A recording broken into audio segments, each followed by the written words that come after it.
know, Rizik had a great tournament and a very big game in the final, and so did Hadi Dane. So they may be two veteran performers who will stretch out for Tunisia here.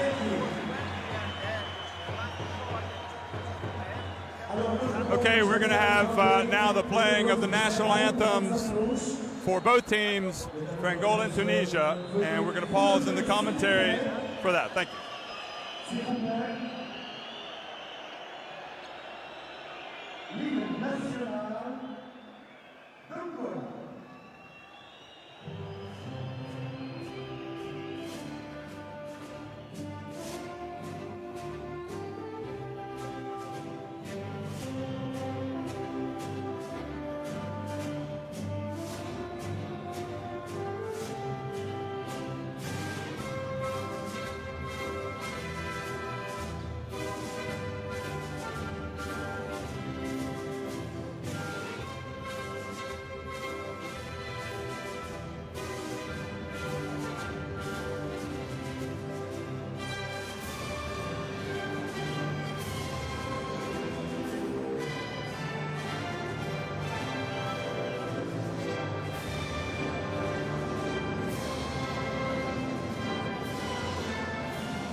Merci, merci. Et maintenant, l'hymne national de la Tunisie.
Well, we are 3 minutes away from the opening tip. Adel Talatli on the left and Mancho Lopez on the right, the coach of Tunisia. Of course, Talatli, he's been at the helm for a long time, and Mancho Lopez, who has coached Spain and Portugal before, is now at the helm of Angola.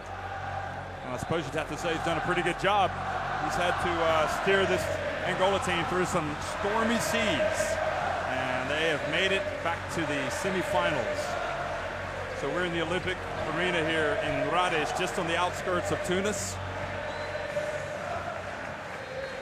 And we'll catch a look at the referees. There we go. On the right, Damir Yavor. Joseph Basang is out of your picture. You can't see him. And Tonton Banza Kalome from the Democratic Republic of Congo there on the left.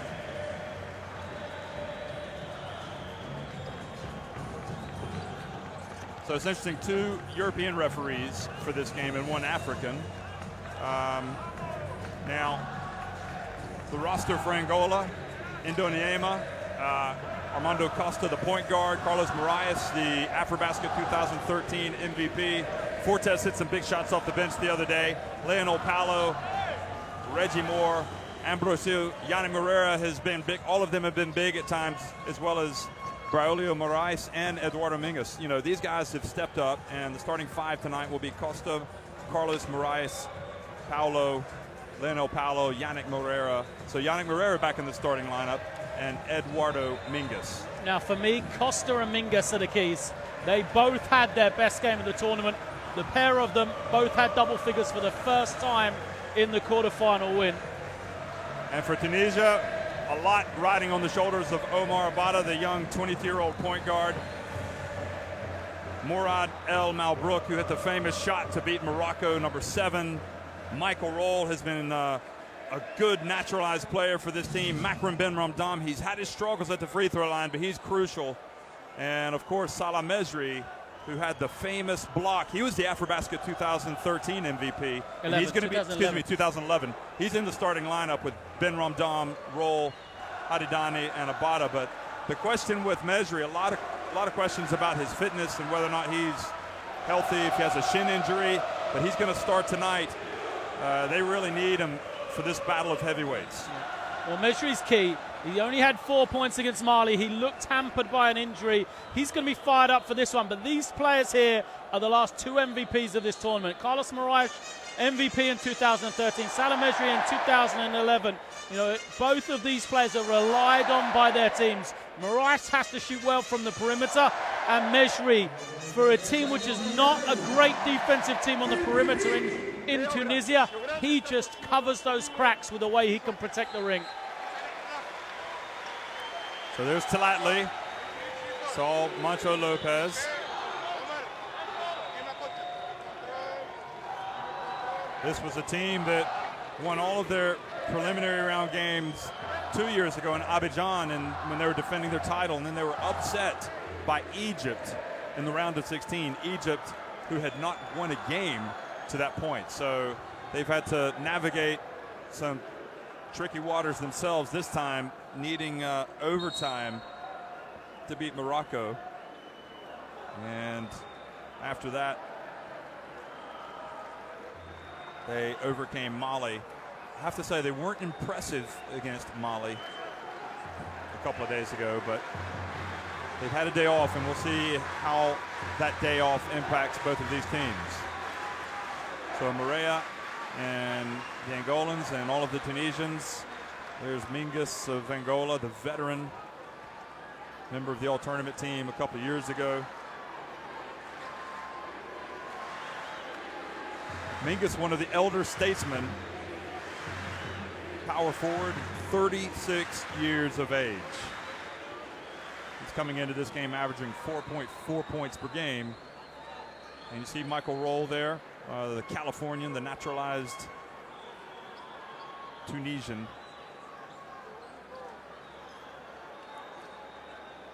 12.6 points for him. In fact, 6.2 points per game from Mingus.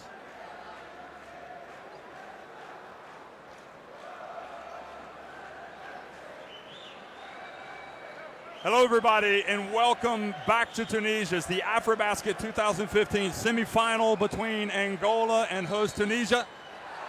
The winner will go out and take on Nigeria in the final tomorrow. The loser will take on Senegal.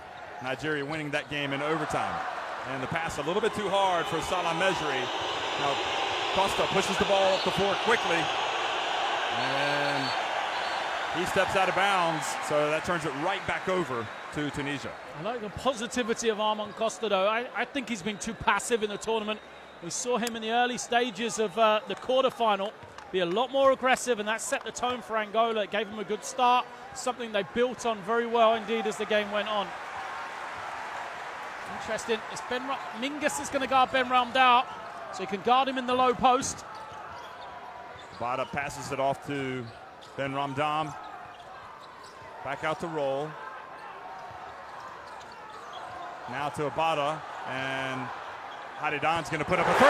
That's important. As you said, if they can settle down and hit some shots early, they've been much tougher. Well, Hadidam was one of three players to hit 3 threes in the game in 2011. In that final, we roll back the years here. Yannick Moreira, well, he wasn't playing in 2011. He puts up a wild shot, but inside, Mingus, the veteran, nobody boxed him out. Yeah, well, Mingus is a 2013 all-tournament team. It's been very poor or below form in 2015 here, but he played a lot better. First double-figure game in that quarterfinal. Now, Ben Ramdam for 3, and he's able to chase it down, and thought he had saved it. but Marias was there and was able to knock it off of a Tunisian. That's a concerning sign for Coach Delatli. There was 3 Tunisian players around the ball. Marias was the only Angolan, and he was the one that got a solid hand on it. Now the cheers, the whistles come down on Angola as they have the ball. Costa whips it out to Lionel Paulo. Now Marias missed his first shot. Lionel Paulo gets inside. Oh, he's swatted! He is swatted by Salah Mejri, the first. And then he gives him the Mutombo finger wag. Hadidane forcing his way inside. Now back over to Eduardo Mingus.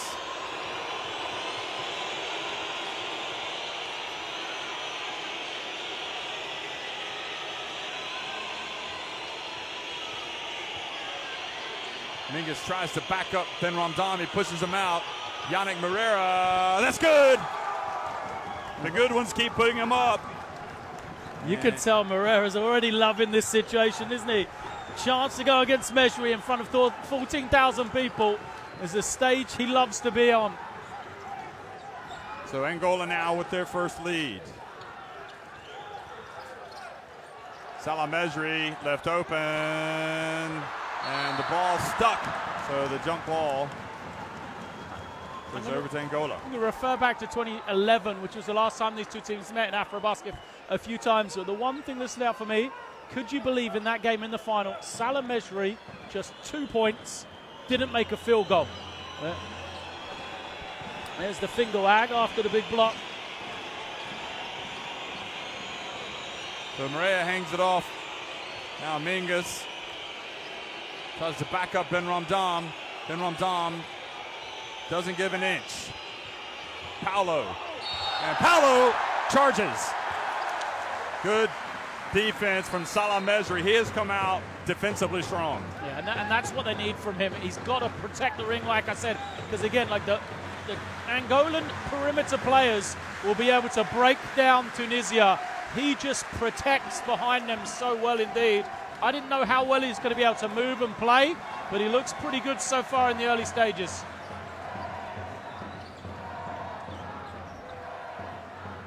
Roll, a long jump shot. Tough shots being taken right now by Tunisia. Mingus left open, and Costa couldn't catch it, and I think Costa was surprised Mingus didn't take the shot. Yeah.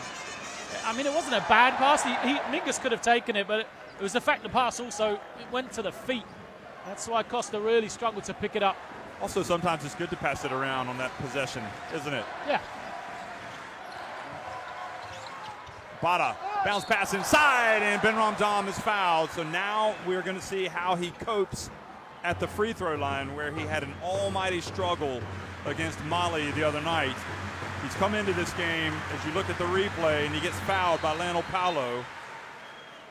He's come into this game struggling at, well, let's see here, 50%. But he was extremely poor in the quarterfinal.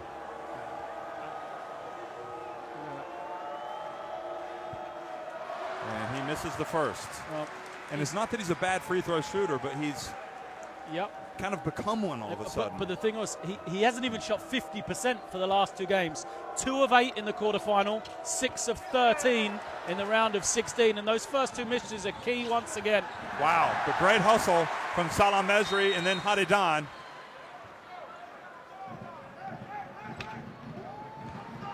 Well, it's good that Hadidan looks loose out here for this team. Yeah, absolutely. He's an X factor, Hadidan. If they get anything from him, it's a real positive.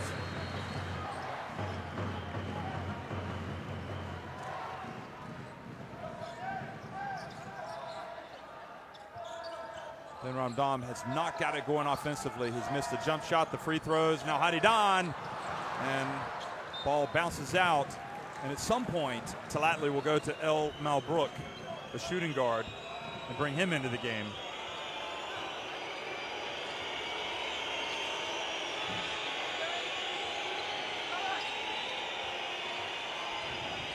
Yannick Moreira spins and travels. He looks to his coaching staff for a bit of support on the travel call instead. What Coach Nacho Lopez did was tell him to calm down. You know, he doesn't need to be going one-on-one in that situation. Well, he's a great talent, Yannick Moreira. We saw it at the World Cup last year where he led Angola. Bounce pass behind the back. And Mesri takes a three, and that's not probably the first option. So both teams tight offensively. Costa, bounce pass to Mingus. Now Mingus with the shot clock down and puts it up too hard. Now roll the alley-oop, and it was read by Yannick Moreira. Costa back to Moraes. Moraes hands it off, and Moreira gets inside for the easy one. Great penetration. Now to Salah Mesri, who had to extend to catch that before it went out of bounds. And they get it back to Salah Mesri. He puts up a soft one, and it goes down. But he's playing big tonight. Moraes drives in and one. Moraes is a very good player indeed. He's not usually at his best in those situations, though. The ones where he has to create the shot, he's a far better finisher than creator. But look at this, the little Euro step. He used it to perfection to evade Mesri and draw his first foul, which is important. We've seen Mesri get into foul trouble. And sorry, I was going to say, he does get emotional, Mesri, doesn't he? Yeah. If he gets a foul, he doesn't sometimes play with a clear head and accept the fact that, you know, he has to ease off a little bit. There's a laser, I think, in the crowd. And it's gone into the eyes of Carlos Moraes. so they've stopped play to warn the crowd. And even Adel Talatli is going over there to the end of the floor as you look at Moraes to say, there it is, see, right there. And it was Moraes that kind of just said, listen, brought it to their attention.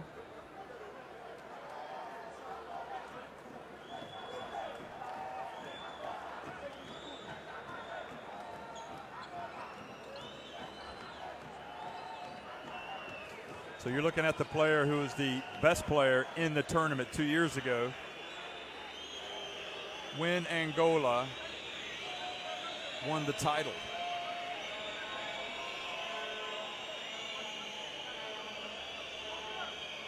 And they're still trying to,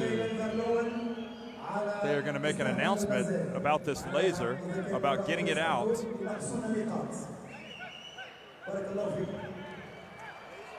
So hopefully that'll be the end of that. Not a bad way to handle it, to be honest, Lloyd. Yeah. So that was the commissioner who took that decision, Fode Amara Conde of Guinea.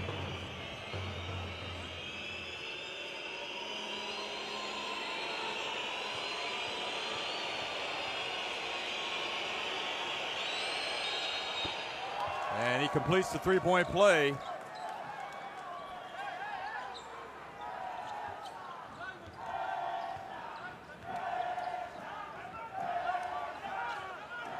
So Angola, have they met their match tonight? Or is it Tunisia that's met their match? And this coming in, it was always going to be a good game. It's such an intriguing matchup. Who's going to get on top of who? Which style is going to be, you know, in the ascendancy, and which team is going to play well? Because both of these two teams have had their struggles through numerous games. They've both really only played well, I would say, for a complete 40 minutes in one game. So Carlos Moraes picked up that foul. He fouled Roll. Abada, the switch, and puts up an extremely difficult shot. But the hands of Hadidan get it back for Tunisia in a new 14. They reset the missed shots back to 14 seconds. Now Michael Roll's going to have to put up a tough one. Turn around at the line, and it's good. Roll likes to do that. Use his body, gets around the foul line, and then just turn and shoot over the defender. Going to see a backup point guard, Saye, coming in. Well, Morais put it up too hard. He put that up as if he thought his teammates were going to crash the boards. Abada back outside to Mesri. He thought about it and thought maybe I should take this back.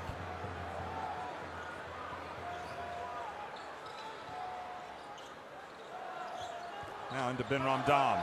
And Ben Ramdam and throws it off of Leonel Paulo. Goes over to Costa. Now the fast break. Maria goes in, and the foul called against Michael Roll. So he'd already picked one up, hadn't he? No, that's his first. Okay, so that's his first. He had been fouled. Ben Ramdam comes out, and Abada comes out. Baraz going to come back in. That was the foul. And you just wonder, with Ben Ramdam coming out so early, if the body language, you know, after the struggles that he's had with his free throws and everything else, if the coach just kind of doesn't see him as involved as he would like. Well, what we've seen is he's tended to go missing on offense. He hasn't been as active in looking for the ball as we've seen in the past, and I think it's because of the foul problems. Yeah, because he knows he's going to get fouled. He thinks he's going to get fouled, and then isn't confident to make him from the line. Angola have gone to the bench as well for two key players. You know, Reggie Moore comes in, Ndanima comes in. Ndanima's been a spark every time he's played. He's electric in getting to the ring. So Saya and Bra in, and Roll, and it was Salah Mesri battling. He thought he had a tap in. Now Costa comes back for Angola. Saya reaches in. And it's Hadi Dane that's got to guard Ndanima. He's got a lot of speed, Ndanima, on him. Costa back outside, Ndoniema. There he is. And then he hands it off to Morea, but it looked like he tried to shoot before he had the ball.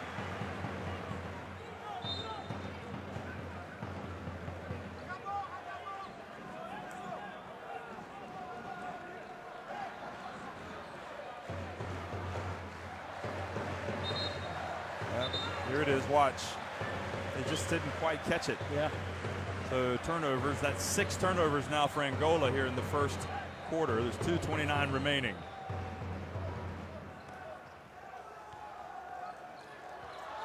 Packed house in Rades. Nigeria won the first semifinal in overtime against Senegal. And out it goes to Hadidan. Now it's Costa, and Saye reaches in, and the tactical foul.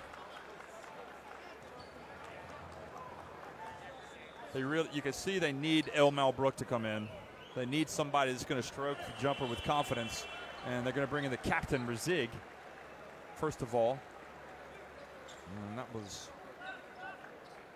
trying to remember how he fared when they played in the final. He had a big game. In 2011, Razig had 3 for 4 from beyond the three-point line, 14 points. But that was just the third leading scorer. Costa for 3, and that's not going to help his shooting confidence. Now Saye. Changes directions and called for palming.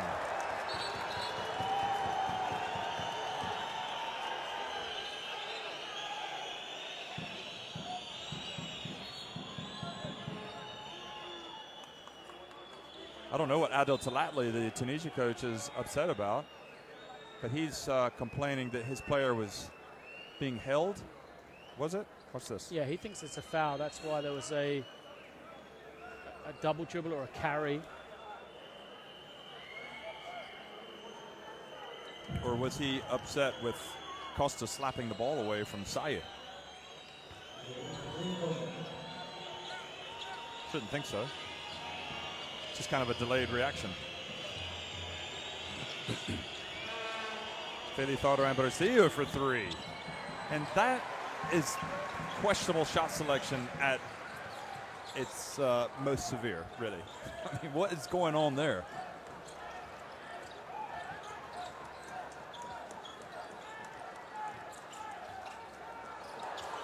Saya passes it up. Bounces, gets into the lane, puts up a very difficult shot. Rizig gets the rebound, and because it didn't hit anything, it turns over. Rizig's arguing that it touched the rim, but looked like it just got the backboard. That's a situation where this crowd isn't really a positive, because Saya passed up the three and there was a big groan from the 14,000 people. And then he tried to make up for it by the penetration.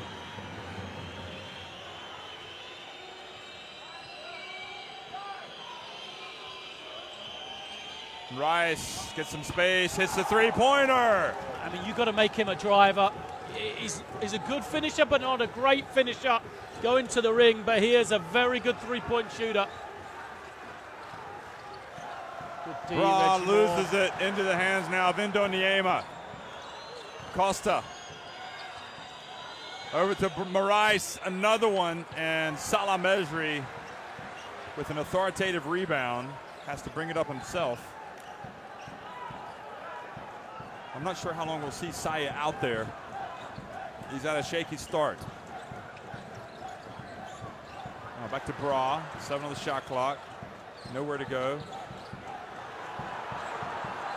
Gets Indoniema off his feet and draws the foul. That is a savvy veteran. And that's just a real breakdown defensively. Yeah, from Indoniema. With 2 seconds on the shot clock, you play great defense. Tunisia struggling to get anything going on the offensive end, and you're going to jump at a shooter like that. You've got to stay down and challenge. Watch, you know, he's there, he's right in front of Rizig. All he's got to do is challenge the shot. They don't need him to block it. And instead what happens, you know, let them get to the line. Is it 3 shots, I assume? You know, a chance to get some confidence, get some points on the board, and a chance to cut into this lead. Well, Gayaza comes into the game, as well as El Malbrook, and both Michael Roll and Salah Mejri check out. And so 2 shots? Yeah, just 2. So what's worrying for Tunisia is that you've got Ben Ramdam out, who doesn't seem to be at his best. You've got Salah Mejri, who has actually played pretty well. He hasn't scored, but he's played very well and has gotten rebounds. He has to go out, and you're still trailing by several points. Yeah, I think this is the lineup that's vulnerable for Tunisia.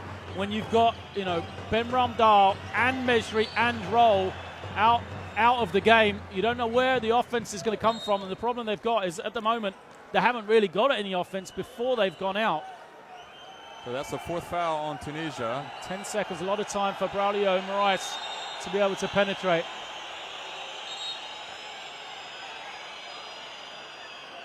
And Adel Talatli has just been warned. Don't step out. Don't go beyond that line. Is he arguing that There shouldn't be 2 seconds? 2 fouls, maybe. Oh, that Saya has 2 fouls. Yeah.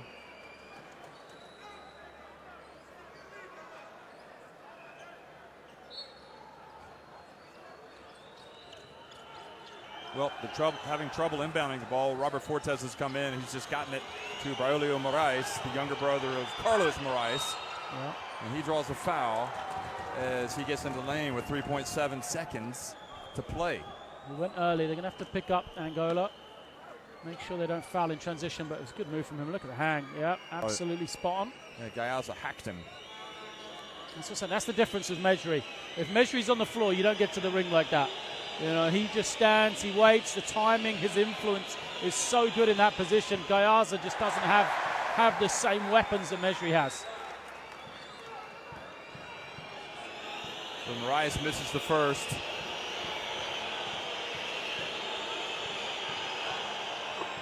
And drills the second.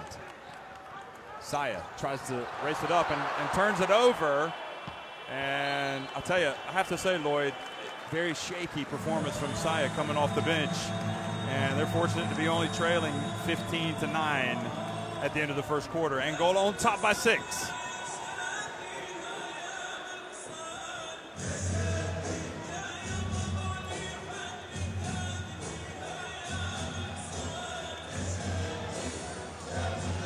We said Tunisia need to shoot the ball well from 3 early. 1 of 6 they are in that first quarter, so they haven't done that. And as we said, you know, the struggles for Tunisia is often they take a lead with that starting lineup. You know, the key trio scoring the ball, or even quartet if you're going to put in a batter as well, because he can create and be a spark. But Mejri, Ben Ramdal and Michael Roll, they haven't done anything, and they've gone to the second unit without having that lead. Though, if you're Tunisia, do you look at that as a positive? To say we're only down 6, we're still in the game, we haven't really hit the heights. Ben Ramdal hasn't got 1 point or 1 rebound. When he gets going, we're going to be okay in this one. But it's all on Ben Ramdam to get going, and that's the question. Is he going to be able to get it going? Yeah. I mean, but he's arguably your best all-round player.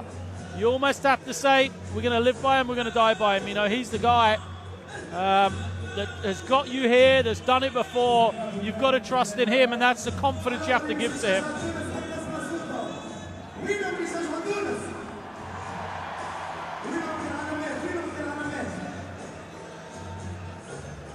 Well, I like the fact that the coach is going to stick with Saya there at point guard, even though he's been shaky. So that'll give Saya some confidence.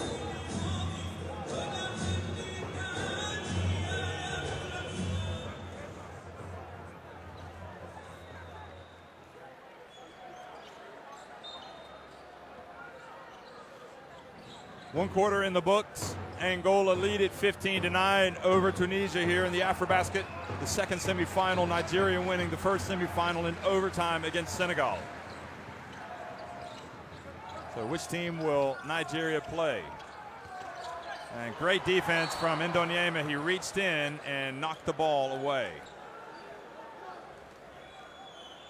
And again, with this trio of guards, Moraes, Fortes, and Indoniema, they have such foot speed, you know, such quickness, and the Tunisian trio of Salah, Elma Brook, and Rizig just don't really have that. Look for Angola to spread the floor with Moore being able to shoot it. Really let Fortes and Indoniema get to the ring. And again, you know, you're Tunisia, without Mejri on the floor, you're vulnerable.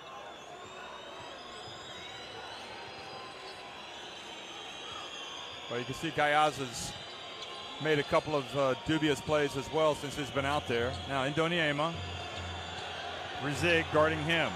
Indoniema for 3, and I think Tunisia will settle for that. Yeah. We said questionable shot decision for Tunisia. That's the same for Angola on that possession. Now Rizig over to Saya. Passes back to Rizig. 6 on the shot clock. And Rizig loses it. Bra catches it, has to put up a difficult shot to beat the shot clock. And now Angola. So Tunisia really struggling offensively. Yeah, they're going to call a timeout. And good hands, though, from Saya. Now on the open floor. Maybe they'll get something cheap. And Saya drives in, hands it off to Bra. He saw Bra coming. He could have taken that shot. Tunisia called timeout here with 8:41 to go in the second quarter, trailing by 6.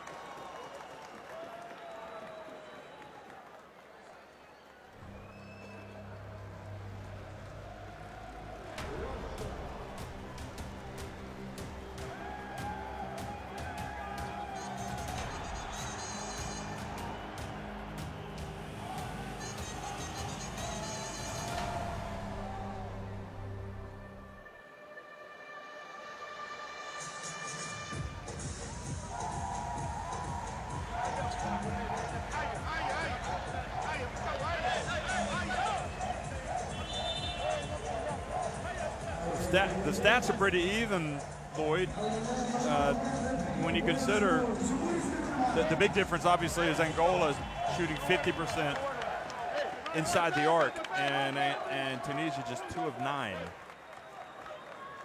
But neither team is actually shooting that well overall. No, and this is a kind of a point in the game, like I say, for Angola, it's a missed opportunity for not taking a commanding lead over that stretch, because now Big Gun's back into the floor. Kaniwa as well at the point. This is a more traditional Tunisian lineup. Roll off the rim. Now, Carlos Moraes. Tunisia really have not looked this poor offensively for the entire tournament, and they have had their struggles. Much of that is down to Angola.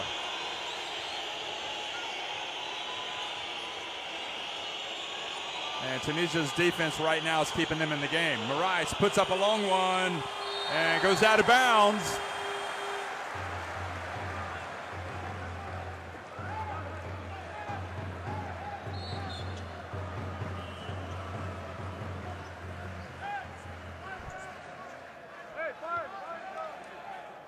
Substitutions, Braulio out, as is Reggie Moore.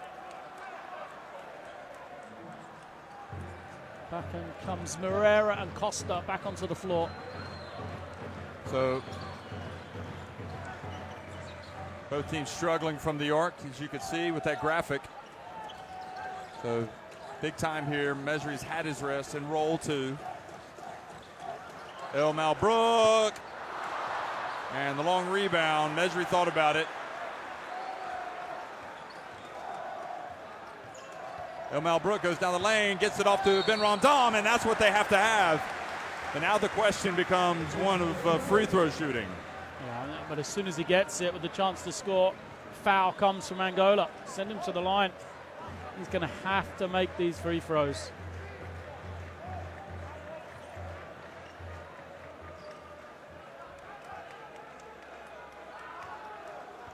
So Costa picks up the foul.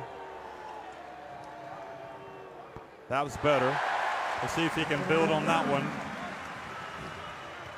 It's one part of the game. It's you just can't think too much about it, can you? You just have to go up and have your routine and knock it down. And that'll be a huge, huge boost for Ben Ramdam.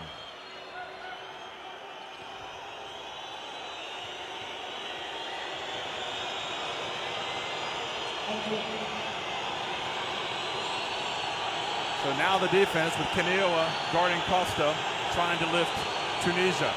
Moreira out to Costa for three. And he's yet to find his touch. Ben Ramdam now, see, immediately drives to the basket. Now quickly, 2-on-3. Will they hold it out? Yes, they will.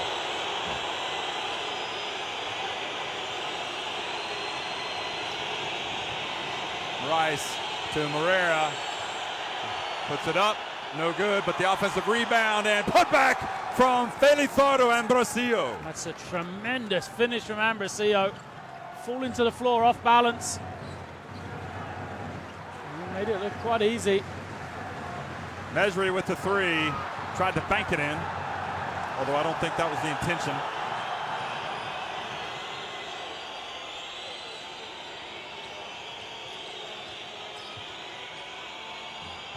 They find Moreira, spins, passes it back out to Fortes. Good shooter, Fortes from the left.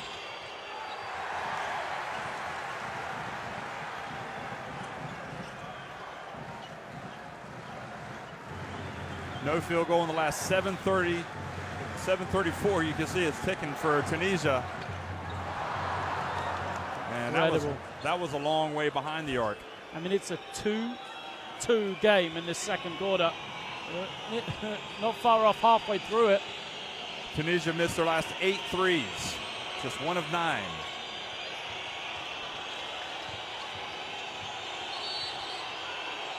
And 3 seconds.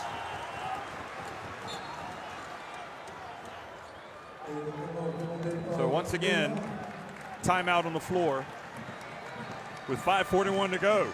And both teams finding it difficult offensively.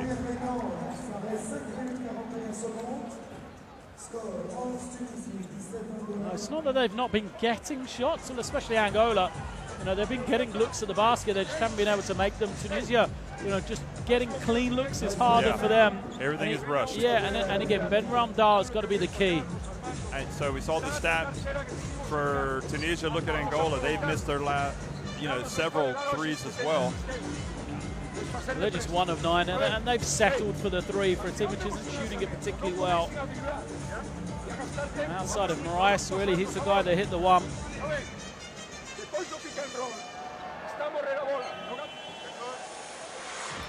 I wonder for Tunisia whether Abada's got to come back. He could not necessarily, you know, they need to create someone to create shots, someone to draw a double team, because at the moment it's all one-on-one, and they've proven they can't get shots one-on-one. Tunisia, you know, they can't go to a matchup and get a one-on-one shot against the Angolan defense. They have to have someone cause a double team. Abada can do that by breaking somebody down off the dribble, getting into the key, drawing help where he can kick and get somebody an open one. That's where we know the Tunisians are very good. You know, you look at the key players. Michael Roll, just 2 points. Ben Ramdal, just 2 points. Mejri, just 2 points. And Elmel Brook, your shooting guard, he can put some points on the board, but he has yet to score.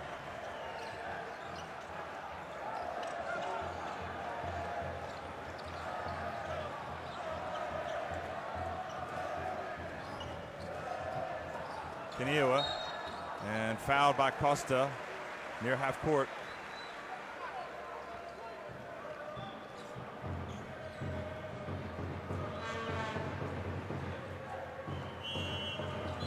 So Braulio Moraes comes back in for Costa, who picks up his 2nd. And I like that move from Angola. Braulio Moraes didn't play well in this first spell, but he's another guy that can draw 2 people, you know, create for others.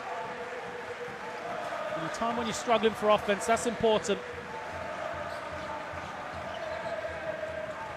Elmel Brook into the lane. Out to Kaneo. He's got to shoot it. They've lost the shot. Yeah. They didn't recognize the situation. So again, Elmer Brook penetrated. No one came to him. That's where he's got to, you know, have the ability to finish off the drive. That's not really his strength, though. He wants to be the guy where somebody else is doing that, kicking it to him so he can take an open one, or have the advantage of a defender rushing at him out of position, which he can penetrate on.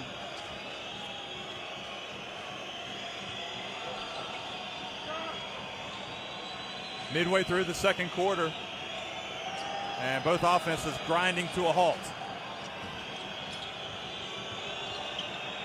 Rice puts up the runner, and Ben Ramdam with the rebound.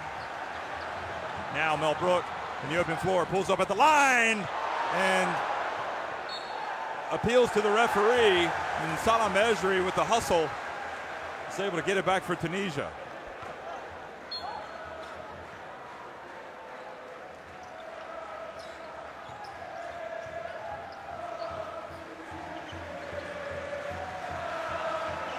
Here's Kaneo, puts it on the deck, gets to the line. That's much better from Tunisia. You know, Kaniwa did a good job there, being aggressive off the dribble.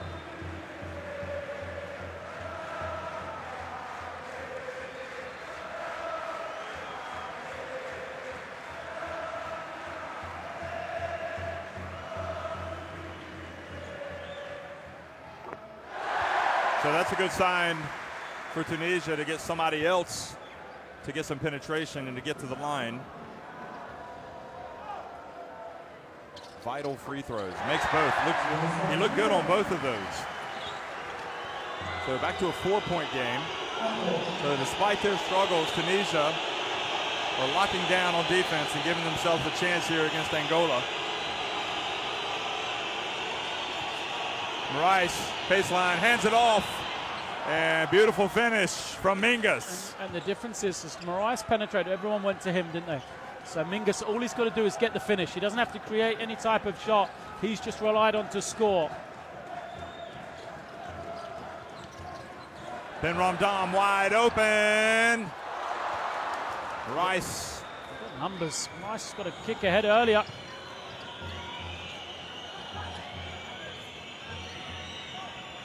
Now Mingus goes right at Salah Mejri. Put it up a little too hard. Ball stays out.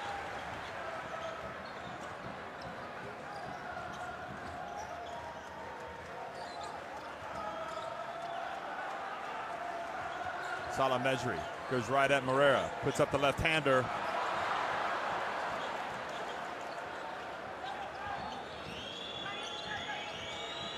Rice hands it off. Good hands from Roll to knock it out of bounds.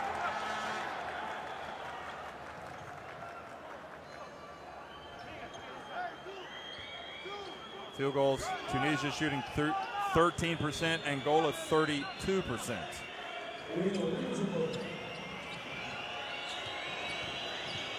Mingus floats in and just missed everything. And Kaniwa challenged Maria, knocked it out of bounds, but it's going to be Angola ball.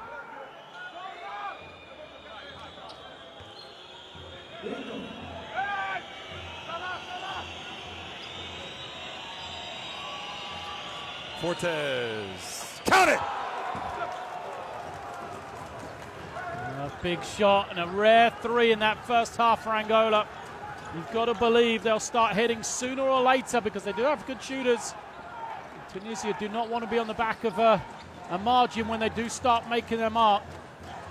9-point lead, and Fortes commits the foul.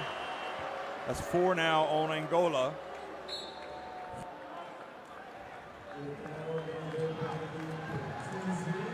Another timeout. And that's another look. Fortes claiming he was fouled as he tried to stick with roll. Yeah, that's the worrying sign, Lloyd, is that Angola have been able to get some shots that they haven't nailed. And Fortes just buried one. I mean, you just don't know where Tunisia are going to go for their offense. Like I said, no field goal. They've gone 11 minutes without a field goal, Jeff. That is just incredible. And Angola are the same. They've still got offensive struggles, but the difference for Angola is you almost feel they're just missing shots. Yeah. Tunisia aren't even getting good shots. You know, there's no. You look at it and you don't know how they're going to be able to score. Yeah. That stat said it all right there. They've missed their last 13 shots from the floor.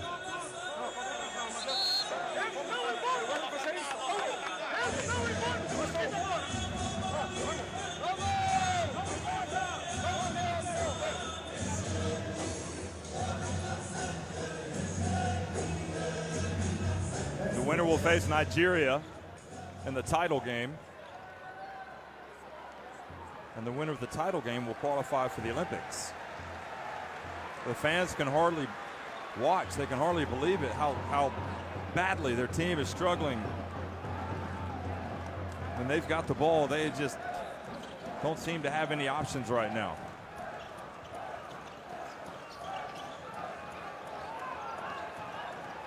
Five on the shot clock. Ben Ramdam passes it to Kaniwa. Kaniwa gets in the lane, puts it up.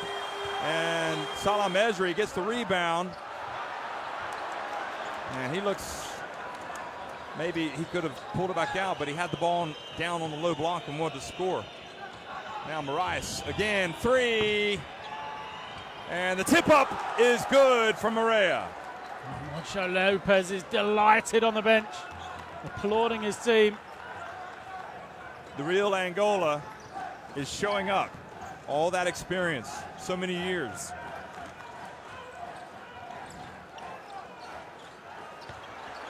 And Salah Mejri. Salah Mejri loses it.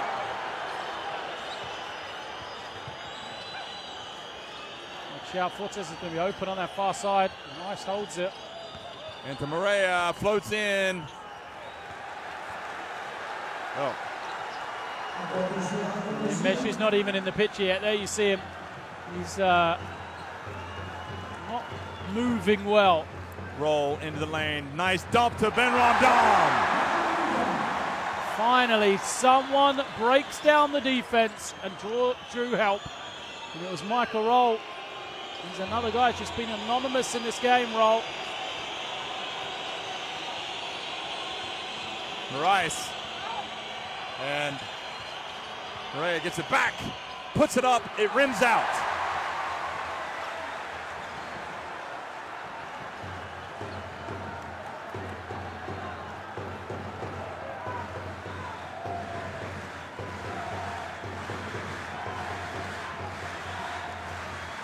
See if Tunisia can build on that last sequence. Behind the back, over to Salah Mejri for three.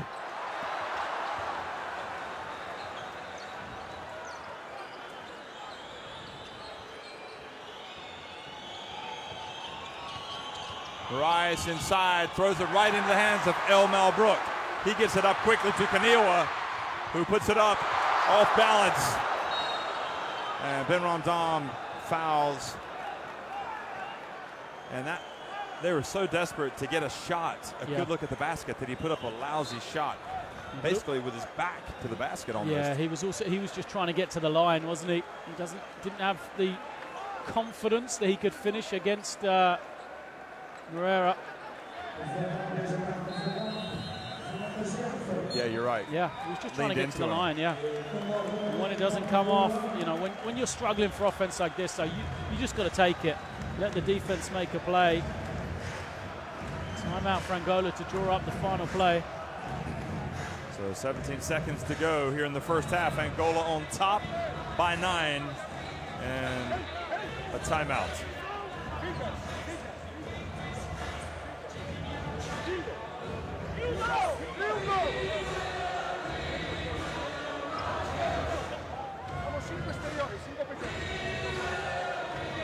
Points in the paint for both teams. Santos is going to make a surprise appearance here at the end of the first half. They're going to go really small, spread it out, see if they can catch Tunisia, not realizing how small they'll be. 17 seconds left. All 5 guys around the perimeter. Someone to create and kick a 3 here. I mean, would just silence this crowd, wouldn't it? I mean, but this is just incredible. You look at it, Tunisia maybe going into the second half with just 15 points. Yeah, even if they were to get the ball back and score 17 or 18, that would be a low figure. I mean, 25 is a low figure. It's been a painful viewing for Tunisian fans. Tunisia's going to have to try and get the right matchups here.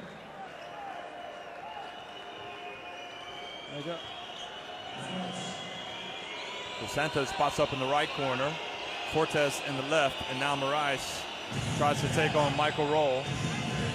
So the double team will come presumably, and then the kick out. Oh, and Moraes dribbled off of his foot and has to put up a shot off the shot clock. And is he saying that the ball went off of the other player's foot? Yeah. Okay. Moraes is saying it should have been a kick or sideline possession, but it doesn't matter. It's unintentional. 24-15, Angola on top.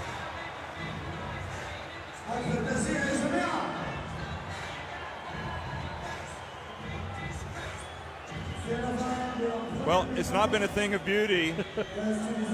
Both teams struggling from long range, as you can see, inside the arc, although Tunisia just overall a woeful 14% from the floor. Some of that, or a lot of that, is down to, you know, Angola just choking them, off the lanes, everything. Angola have played very well defensively, but it doesn't matter how good the defense is. You can't go a half making 4 baskets. You know, Tunisia must get better in the second half to have any chance whatsoever.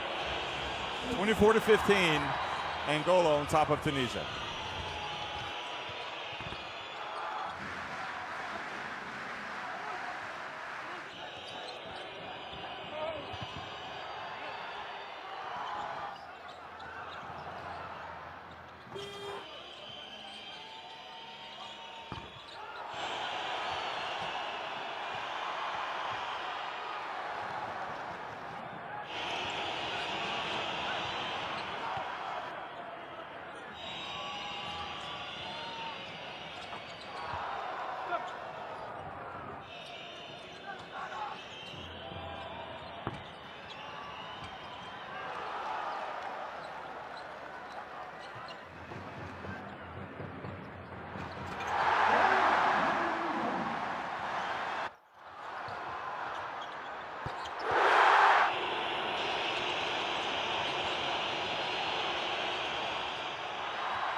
24-15, Angola on top of Tunisia at the AfroBasket, the second semifinal of the day. This follows up Nigeria's overtime win, 88-79 over Senegal in the first semifinal. So Nigeria await the winner of this game, and unless Tunisia gets something going early here against Angola, and the Angolans will make it back to another final.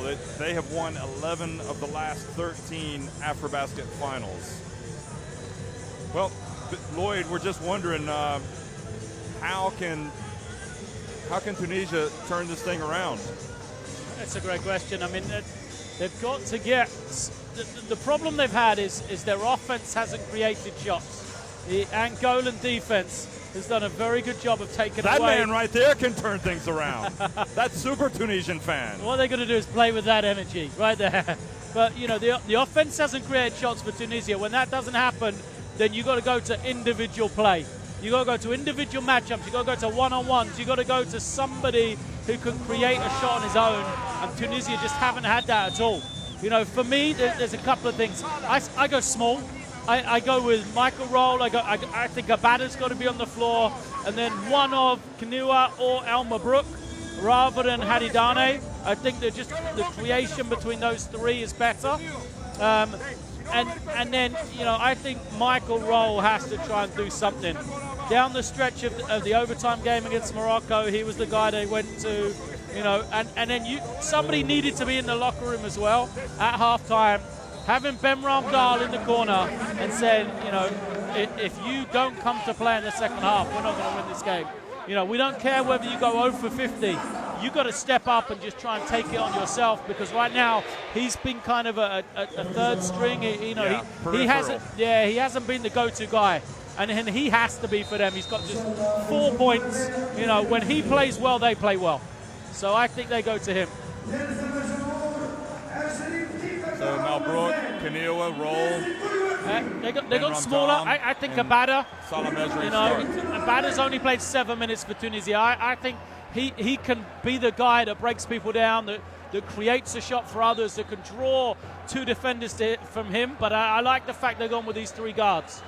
And Angola go back to their starting lineup, I believe. So Costa, Moreira, Moraes, Leonel Paulo, and Mingus.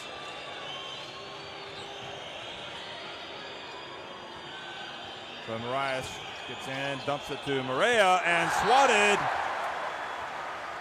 Moreira thought it was on the way down. So another block for Salah Mejri. Here you go.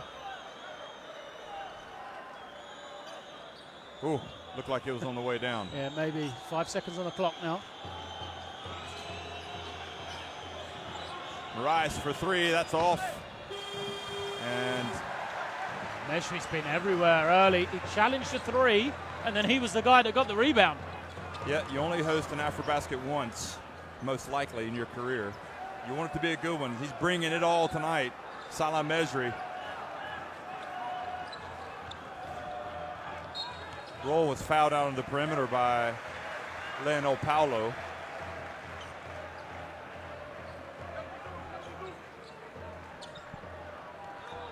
Let's see what adjustments offensively they're going to make them.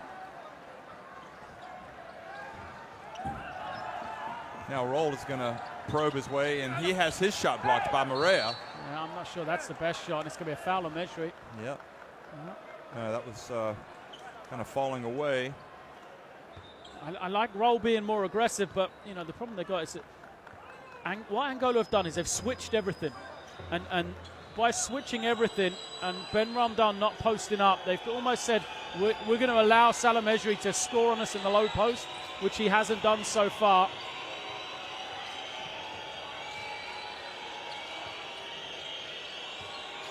Now Mingus spins, puts it up, and banks it in. Beautiful move from Mingus.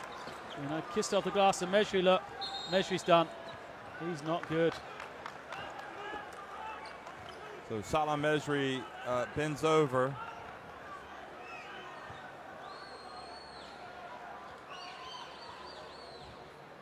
You just don't like to see this, do you? Mejri, you can almost see in his face. He's going to stay in. He just said to the referee, you need to watch him, and pointed to Moreira.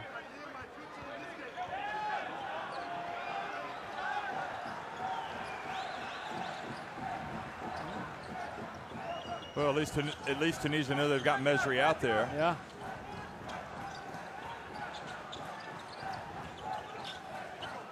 Elmel Brook puts up a three, but a hand in his face. So Morea's out there challenging everybody. Yeah, again, the switching defense. Tunisia haven't faced this in this tournament. You know, bigs that can step out and guard the perimeter in the way that Mingus and Moreira can. You've got to change. You can't do the same things against the defense, which is going to play slightly differently. You know, where's the matchup you can go to? I think they've got to go to the inside against the guards on the switch.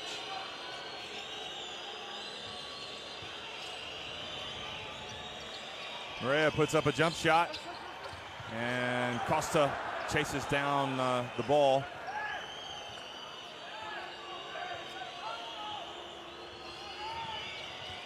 Costa, bounce pass to Leonel Paulo, Costa hasn't knocked out of his hands.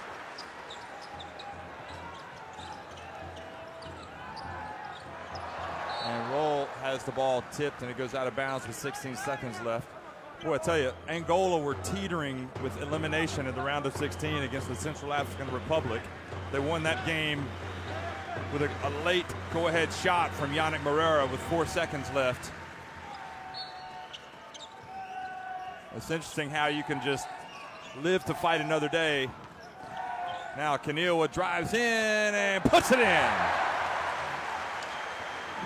Good finish from him, a rare occurrence. They've penetrated and got all the way to score.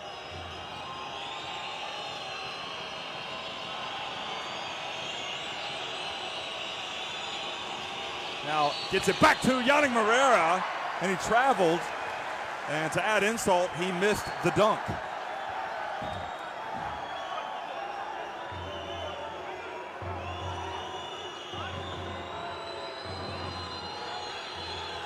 Oh, gosh. Mejri's had enough of Moreira, hasn't he? Yeah, he really has. He's not happy. And this is where sometimes Mejri's got to be careful for being so emotional. He's got 2 fouls. He doesn't want to pick up, 1 or 2 more quick ones here. He doesn't want a technical or unsportsmanlike foul.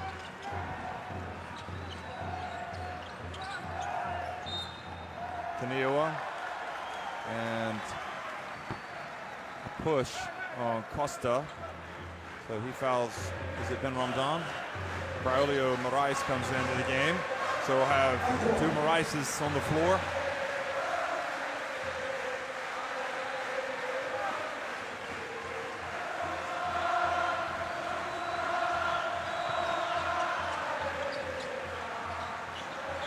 Ben Ramdan left open, count it!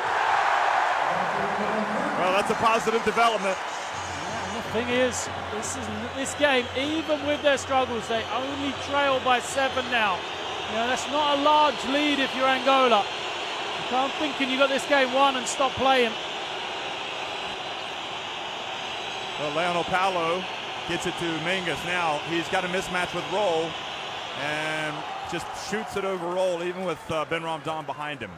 Again, Mingus, it's almost been his increased, his productivity getting better and better has been the same time that Angola have played better and better. You know, I don't think that's a coincidence. The more he gives. Oh, that was Canillo trying to create, but left his feet, had nowhere to pass it.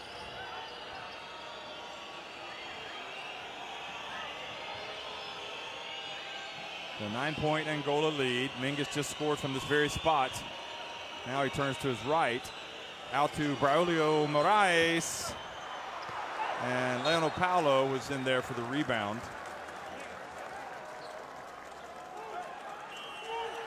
And Abbasi is going to come in, Mohamed Abbasi.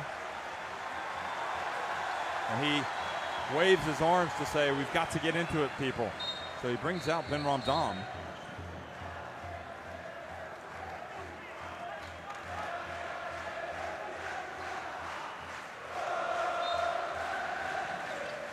They're trying to go bigger to guard Mingus, perhaps. Not really sure. Leonel Paulo gets in, fouled by Salah Mejri. It's going to be his third. Yeah, but it's quite crucial that you take out Ben Ramdam. He's just hit a jump shot. Yeah. He must have done something. Did he miss an assignment defensively? Yeah, I mean, Mingus has been going at him in the low post, hasn't he? So I don't know whether it's that. They're just trying to go bigger, trying to get some protection on the low post. I'm not sure. Leonel Paulo, offensively, hasn't really got going in this tournament, has he? No, not like we thought he would. No, but this is the guy. He's the reigning MVP of the Angolan League. Now, every one of this Angolan team, except for Yannick Moreira, plays in Angola. He was the leading scorer as well this year. So he's come in off the back of a great season. Just hasn't really found his groove offensively. Been more used as a defensive stopper. Sure.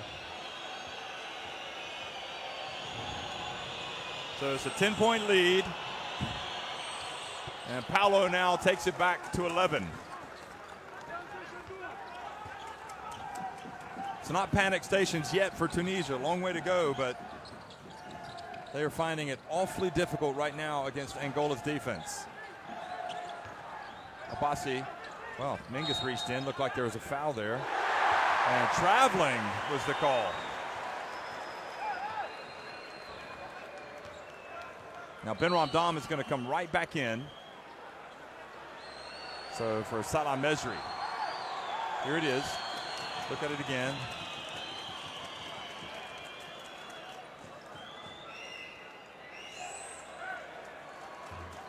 Talatli just tinkering with his lineup, trying to get something that works.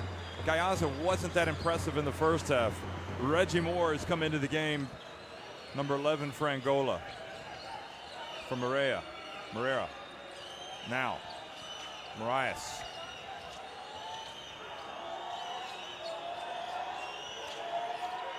Gayaza just takes it away. That's much better for him.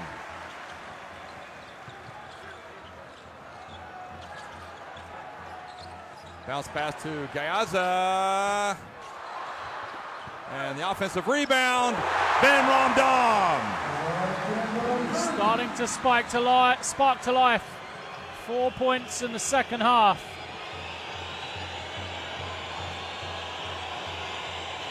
Moraes drives in, nowhere to go, turns it over. Here comes Tunisia. And El Malbrook pulls up. That was a long two-pointer. And that brings the timeout from Angola. For the first time, Tunisia finally looked positive offensively. And they get something on the break. It's a 7-point game. Game on.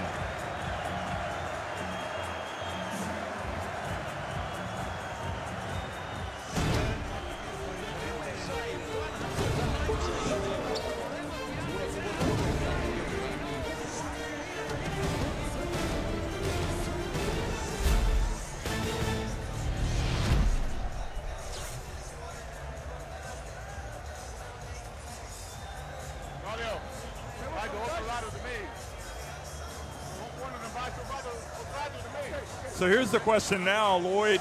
Angola, had stifled Tunisia for the better part of 25 minutes, but they never actually stamped their authority on the game. They weren't actually able to put some distance. They weren't able to blow it wide open.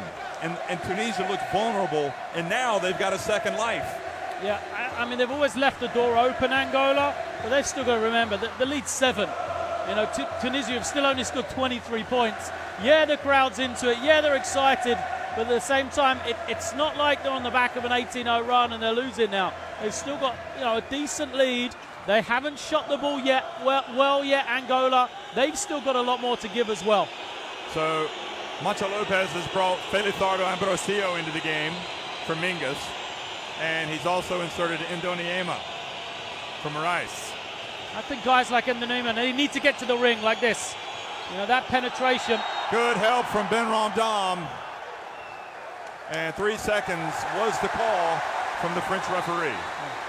I think the offense was fine for Angola there. Yeah, they got caught for 3 seconds, but yeah, Indoniema, rather than settle for the 3, look at how he can break the man down, draw that help. And what Coach Lopez is speaking to Ambrosio about is he didn't move very well on penetration. He didn't move to a space where he could receive the ball for a finish.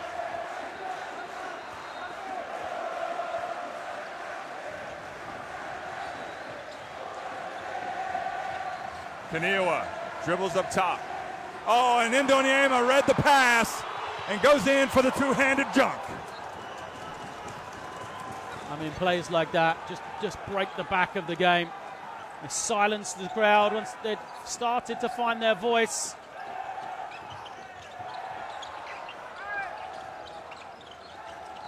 Roll working hard, gets some space, puts it up. And a foul called against Angola.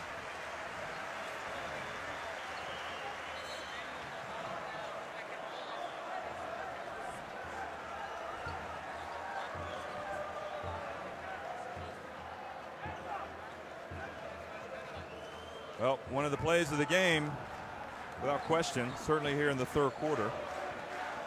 He's got 2 fouls, though. Indoniema picked it up. Kaniwa steps out.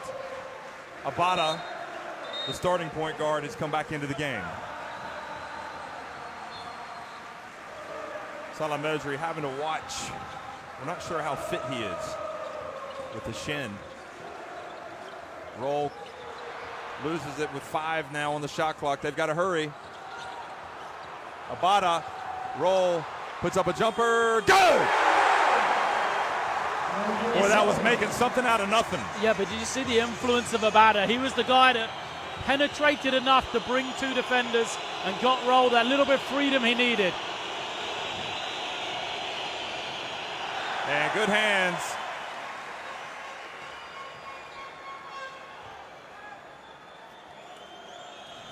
Really, for the first time in a long time, you feel like Tunisia actually have a chance in this game. Oh, great defense from El Malbrook. Up ahead to Abada. Did he lead him too soon? No, he did not.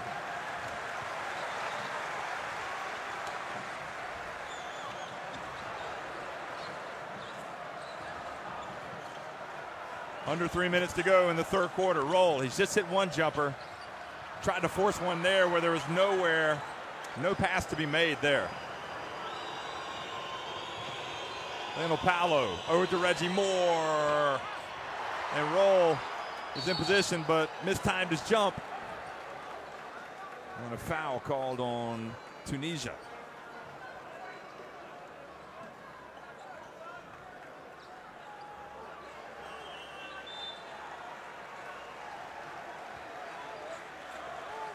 So Ben Ramdam picks up his second foul. Each team now with 3 fouls here in the third quarter. Looks like zone for Tunisia. Roll is going to come out and take a breather. Yeah, I wonder if this is just for the out of bounds or whether they're going to go into it full time. And then Angola 2 of 14 from 3. And no Moraes on the floor as well. Probably a good call.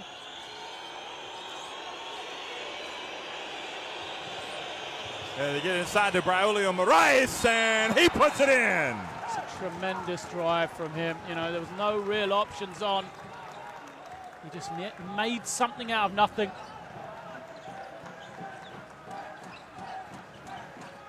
We're back to a 9-point lead for Angola.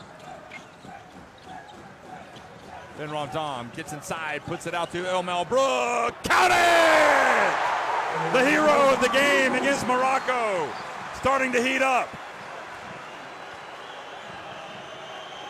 Now it's a 6-point game.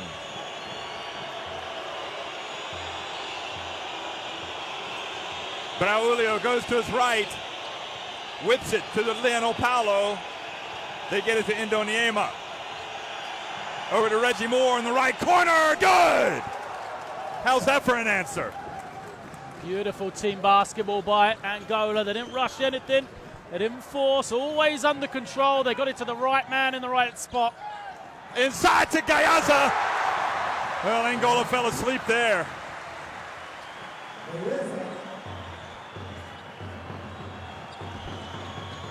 It's all about energy right now for Tunisia. They have got to get this back. They've got to play this up-tempo game. Got to play defense. Little Paulo, oh, strong move from him, and Gayaza with the foul, and one coming for the top player in the Angolan league this past season.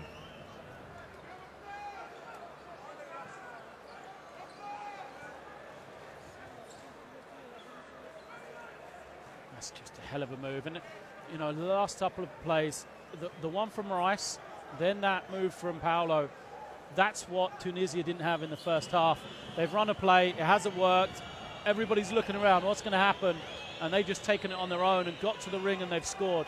There's some confusion here again about the three from Reggie Moore. It's only 36 on that score, and as it should be 37 on the three from Reggie Moore. Then you've got the two to come as well, right, that Paulo's just made. It actually should be 39 to 30 right now. I think they're just... I think that is what's going to happen. Just getting confirmation.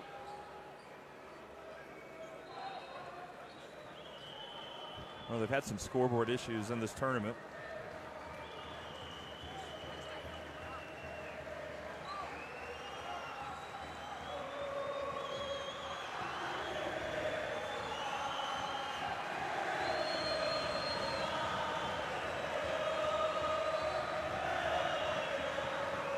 Mel Brook got it to 34-28, and then Moore took it up to 37. And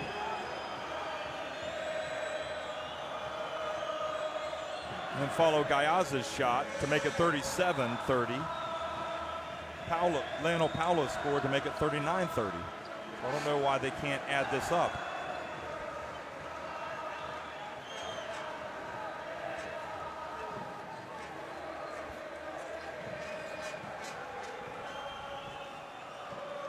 Yeah, for some reason, they haven't added Lionel Paulo's basket.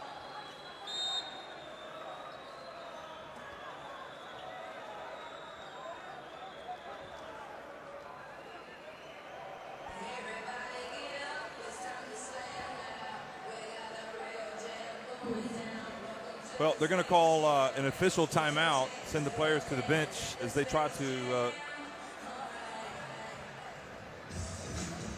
resolve this. So they've looked over just to find out the score. I think they got it now.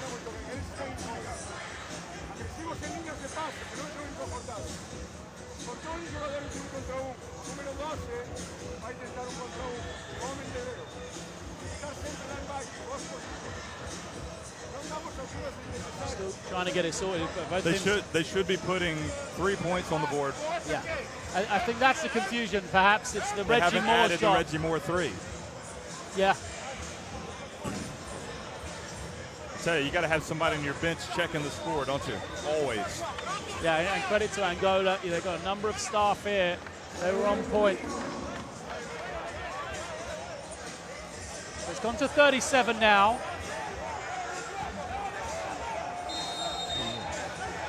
No. 39. 39.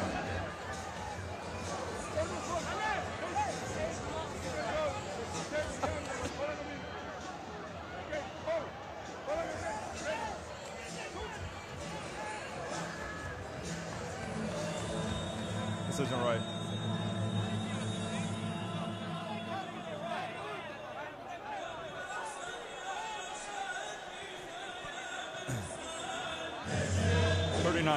Fuck off.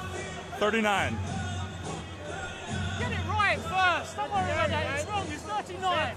It's 39. That's not to tell the refs. It's a joke if they can't get it right. The official scores can't get it right.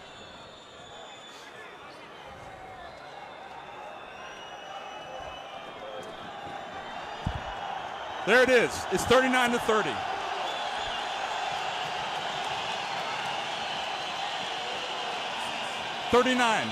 It should be 39.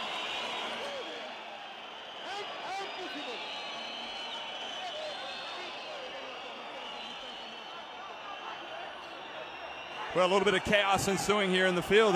It appears they failed to add the Reggie Moore three-pointer, and really Angola are being penalized when they shouldn't, but they've finally added the points, and now the crowd is upset because they think that they've had points added that should not have been added. So that takes it to 40-30. Angola on top of Tunisia, and that is the right score. Abada brings it across midcourt. So just chaotic. I mean, just unnecessary for this AfroBasket tournament. And the good thing is, Lloyd, is they took their time to get it right. Yeah. But if they hadn't taken every second of that time, I'm not sure they would have added it. Yeah, and that's exactly it. All people want is the score to be correct. You know, there's confusion, there's frustration. It just has to be right. That's the most important thing. Anyway, so it's 40-30 with 45 seconds left. 4 on the shot clock. Elmel Brook. He's going to have to, they're not going to get a shot off. And Ben Ramdam short. Goes back.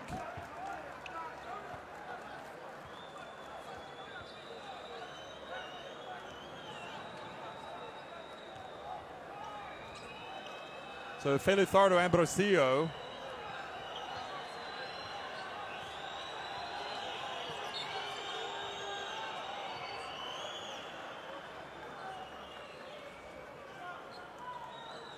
The coin has just been thrown in our direction, Lloyd, as well as the guys in front of us over the scoring, because obviously the crowd don't realize that points had not been added. But anyway, is Braulio Moraes now at the line, and he makes the free throw.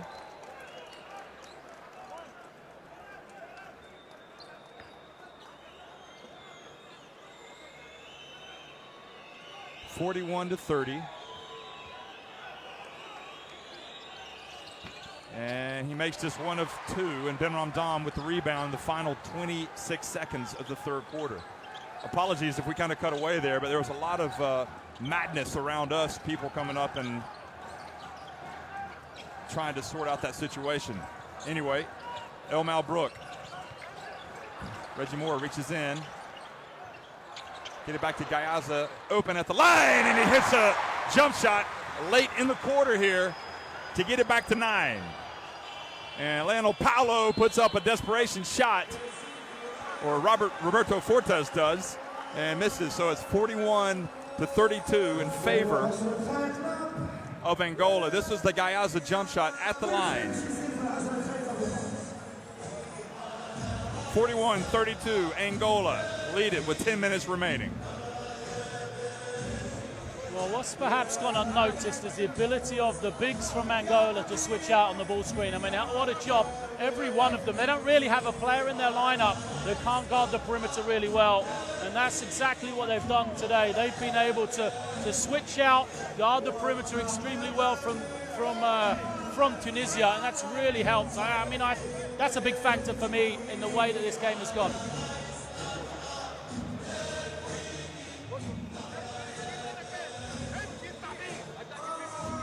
Funny enough, you know, the person who wasn't complaining when they added the points, from my perspective, was the Tunisia bench. I think they knew. Yeah. So. Absolutely. Still very much a live game, though. Tied third quarter, that's 17 apiece. It's only a 9-point game. That's not a lot of points going into it. You know, the most for Tunisia, that's what they have to look at. We've got 10 minutes without 9. That's not a problem. The biggest, you know, the confusion is that, or the negative perhaps, they've only got 32 points at the moment. So they haven't really been scoring. First two quarters, they didn't score more than 9 points. So, that's what they've got to do. They've got the offense going a little bit in that third period. Like you said, they probably need to up the tempo, and that's a dangerous game. It's either going to get them back into it or it's going to blow this one wide open. But really, they probably don't have any other choice.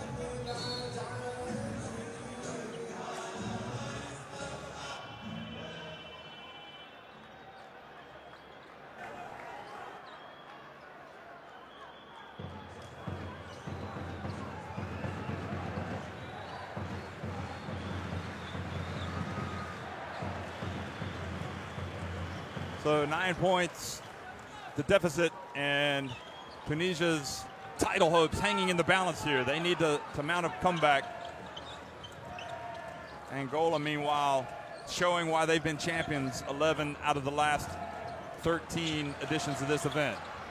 And Hadidani gets inside, puts it up and in, the old up and under. Yeah, beautiful design play there, Hadidani. He was the one with the finish as well. Braulio Moraes gets inside, puts one up. Now, a chance to run for Tunisia. Abada in the midcourt. Goes right in, draws the contact. Good hustle from Hadidan, but Angola hold firm. And now, great hustle from Gayaza to intercept that pass. El Malbrook was about to launch one, and Carlos Moraes appeared and said, oh no, no you don't. So now 7 points is the deficit.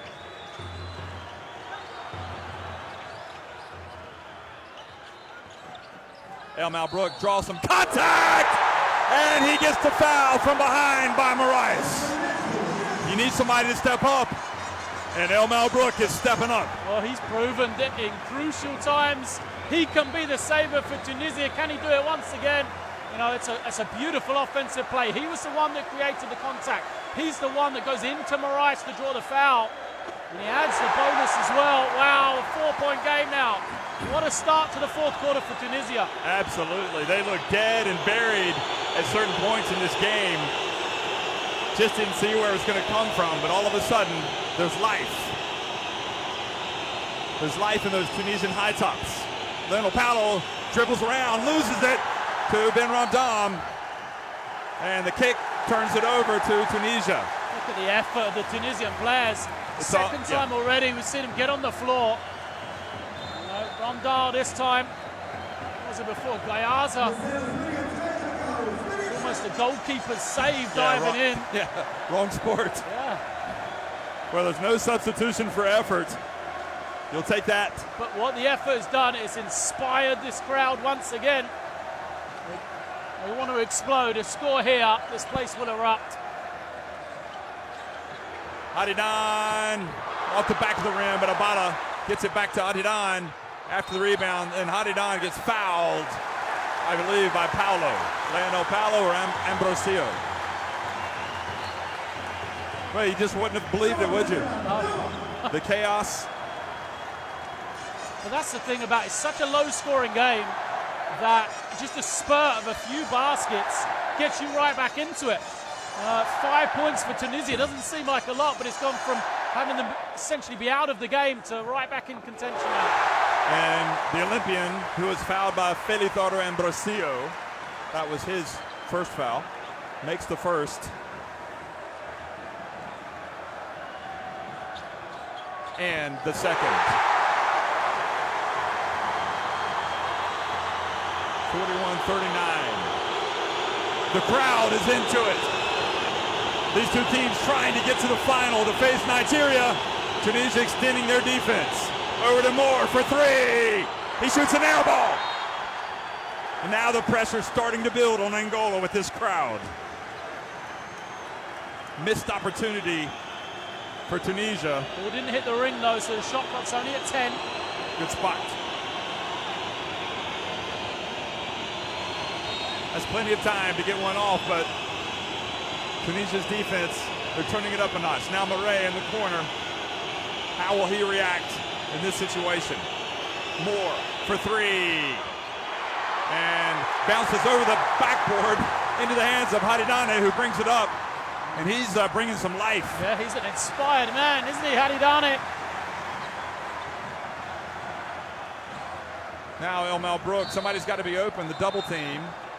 And a foul out on the perimeter by Morais. It was indeed. Lloyd, you're never out of the game. No, the saying goes, you're never out of the fight. And Tunisia, they've been telling themselves that here in the fourth quarter. They trail 41-39. This crowd is going nuts in the Olympic Stadium. Just the start they needed for the fourth period, wasn't it? A little bit of a spurt, put some doubt in the minds of Angola, get the crowd into the game. That's all they needed.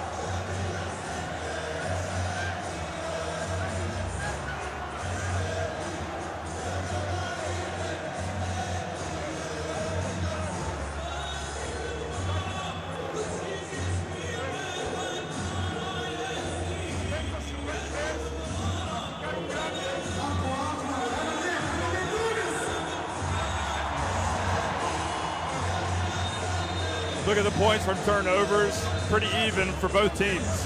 Yeah, neither team's been great offensively, looking after the ball. That's to be expected with such a low-scoring game. I mean, just looking at it, there really is not a lot between the two teams at all. They're both shooting two-pointers pretty well, but they haven't shot many of them. Struggling from the three. Turnovers are similar, rebounding is similar. Points in the paint is the one area where Angola have a big advantage, 24-14.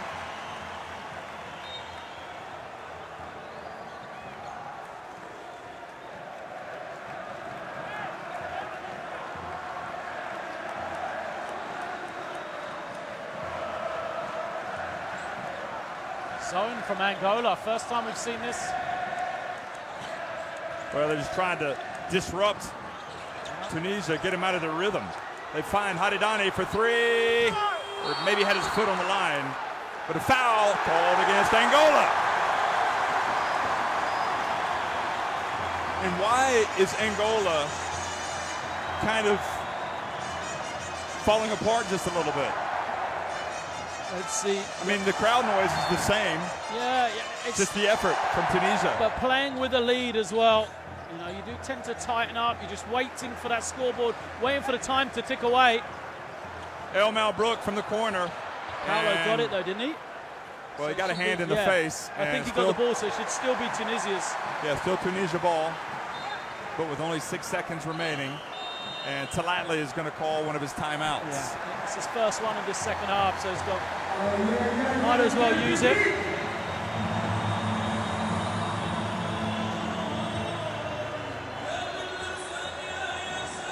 Well, this game has a little bit of everything, doesn't it? I mean, the most important thing, Lloyd, is it's got the drama of what a semifinal, but I mean, it's got drama in every sense of the word. We've kind of lived this for 12 days, and you know, this is what you want though. You want the drama. You want the 2-point game with 7 minutes to go in the fourth quarter for a chance to make the final. You know, this is it, isn't it? For me, the 4 best teams made the semi-final, which I wanted to see, which I was happy to see.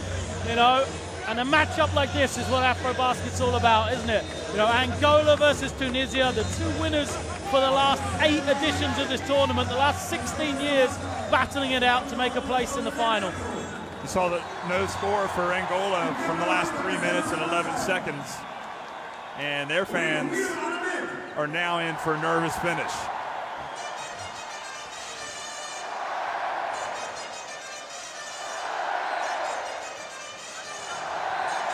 Say home court advantage just means so much at a continental championship.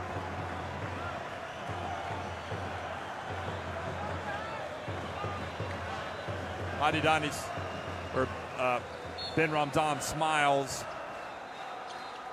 I think Tunisia will take this position from where they were not that long ago. Ben Ramdan off the rim.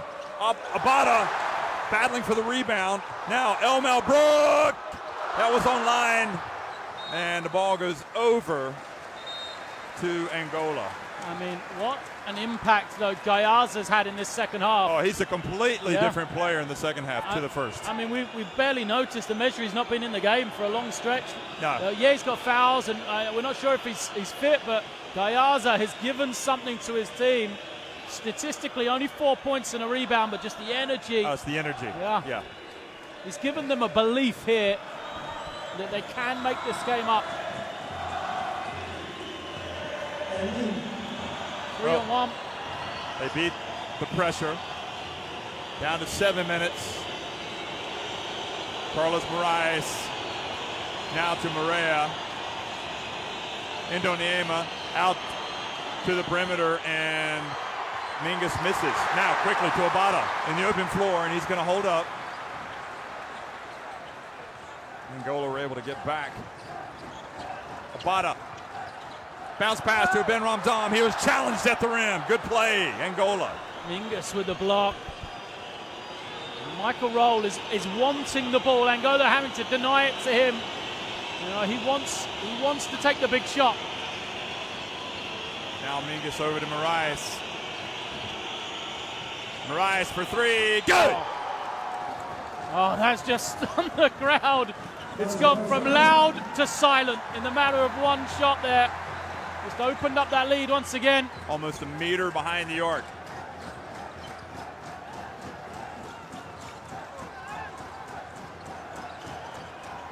Double team, somebody's got to be open. And Abada drives in, puts up a tough shot. Great play by the youngster. That's what he can do, isn't it? Abada to the ring and the finish. And foul. Interestingly, look at the scoreboard as Roll calls the players over. Angola with 4 fouls. Tunisia with just 1. Now Gayaza comes out. He couldn't have given any more. Now watch. That was the 3 that silenced the crowd from Moraes. What he could have given is a bit of defense with the hands up rather than give up the 3. But details matter. You know, he has played exceptionally well. Angola have committed 4 fouls, so that is going to play into it. That may help Tunisia the rest of the way. Costa gets inside, hands it off to Marea to get it back outside to Moraes. This time a hand was in his face. And a foul called on Tunisia on the box out.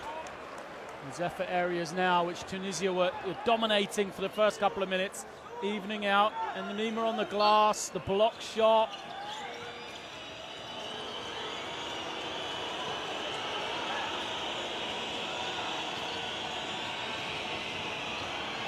Oh, Moraes just runs in and charges into Mesri. It looked like he tried to hold up. And the last 2 AfroBasket's MVPs have words with each other. Mesri and Moraes, and then Moraes and then Mesri and Costa. Well, you can see why Moraes felt like it wasn't a charge.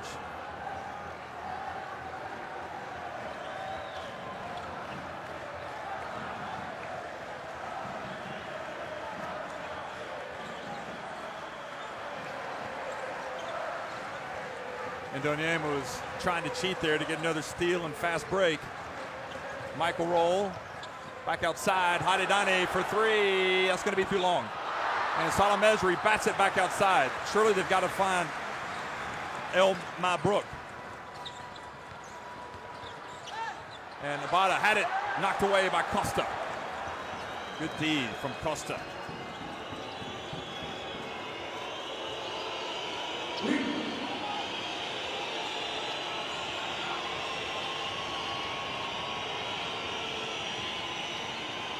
All right, Marea over to Mingus. 5 on the shot clock. Oh, do they wear it? It's going to be a tough shot for him to take, and he hits it. A turnaround jump shot. I mean, it was one of those shots. You're just trying to get it away more than anything. Spins to the baseline. Mesri was taken off guard, so couldn't challenge. It's opened up the 5-point lead again. Inside, and the ball stolen and saved by Moreira.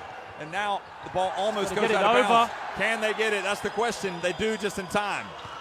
Rice goes in, and a foul called on Tunisia with 3:56 remaining. Angola's bench wanting an unsportsmanlike. And it did look like there was an intentional push there. Watch this. Certainly Salah Mesri came in hard. Yeah, you didn't really get to see it. Mejri landed on Moraes, and what Angola feel was then Mejri pushed Moraes into the advertising, into the advertising hoarding. Yeah, the hoarding that's around the court. Couldn't see it on that angle. These are big free throws.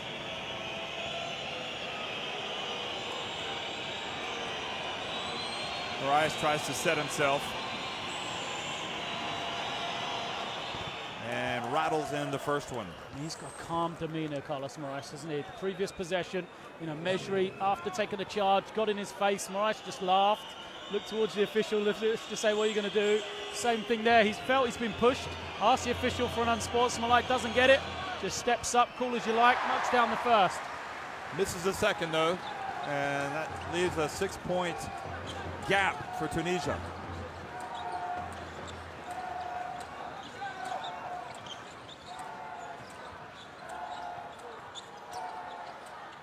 Now Salah Mejri fouled.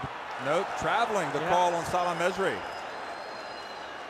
think it's the right call. It's a brave one to make at that stage, but let's see if we can see a replay. He just changed the pivot foot, caught it with one, and then took another step. Crowd's got to find a way to get back into the game. Angola's sucked the life out of them right now. Oh, Moraes just lost it out of bounds. Good defense from Mabrouk.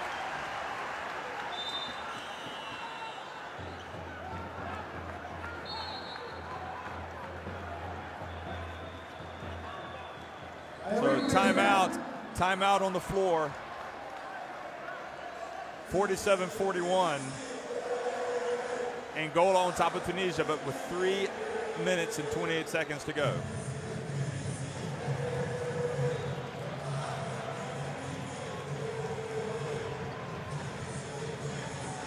I mean, still, it's only 2 shots, 2 threes, 3.5 minutes. It's not a lead you've got to worry about. Trouble for Tunisia, send his 2 3-point shots at 2 of 18 for 3. I think, design something here maybe for Michael Roll. Have a batter come off, some sort of penetration, roll in the direction that he's going. So if anyone leaves Michael Roll, he can see him nice and easily to make a pass.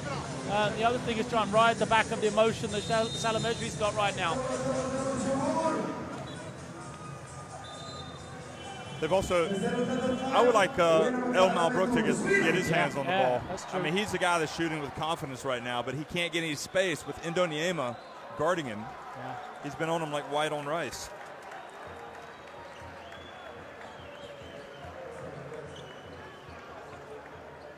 And do you think that Mejri is the player to have in now instead of Gayaza?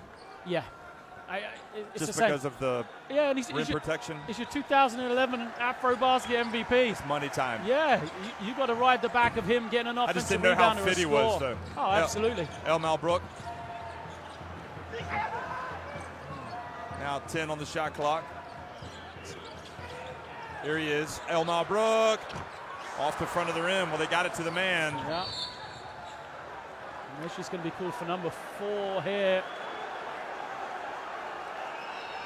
And Mejri looks up like,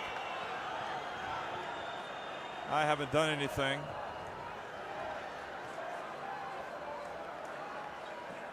Let's have a look. Watch him. He definitely put his hand on him and pushed him to the left. Yeah. Now he's got 4. He's got to be smart. So maybe with 3 minutes to go, you probably leave him till he fouls out and Gayaza comes back. When he does, they need a stop.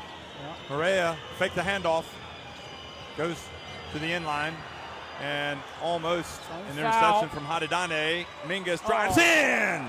A runner from Eduardo Mingus. Well, his second game in double figures, and they've come to the quarterfinal and the semi-final. What a performance. Roll, the jumper, good. 3. Managed to just get the foot. Yeah, foot just beyond the 3-point line. Boy, that was huge. Yeah, they got to get 2 stops here. They have to have back-to-back stops, Tunisia. Lloyd, you were right. Roll is the man to shoot it. Oh. And that's going to put him to the line. I mean, Ben Ramdan's been out a long time. He comes back into the game. Abada comes back in with Kanil as well.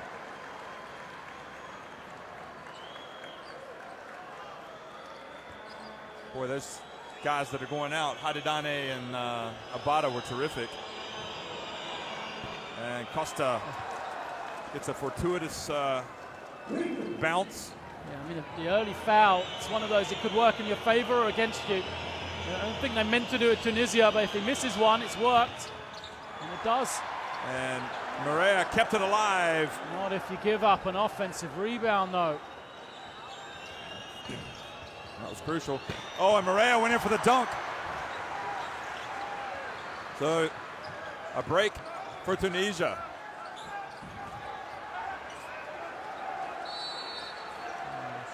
And now he has to come out.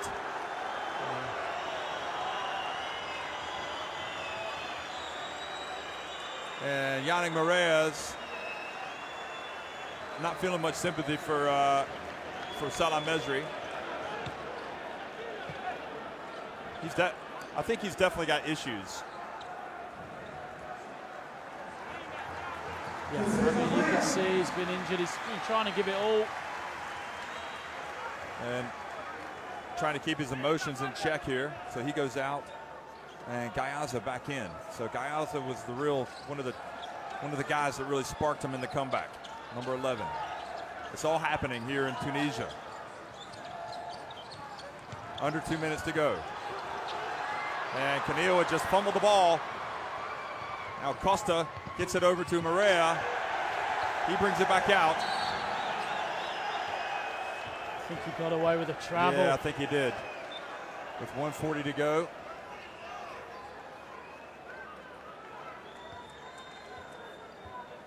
So tears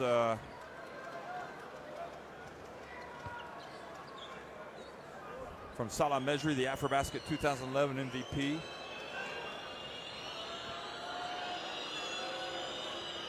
Three fouls on Ben Ramdam.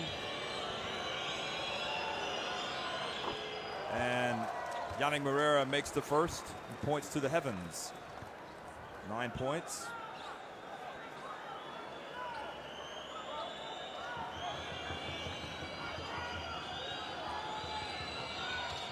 Second one is good.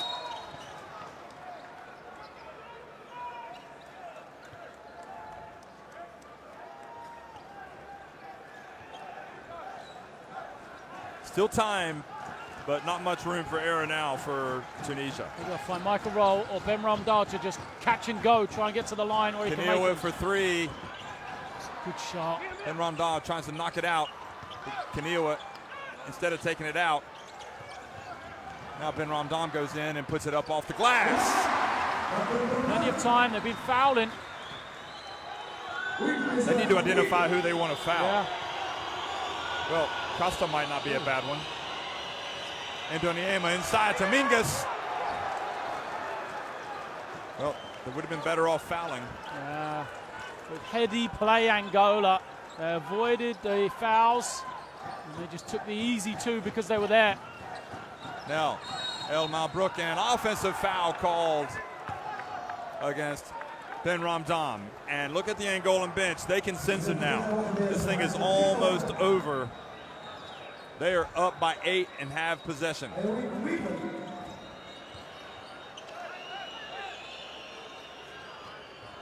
So the tournament hosts, their title hopes fading, and the direct qualification to the Olympics. Angola, meanwhile, getting closer to a final showdown with Nigeria.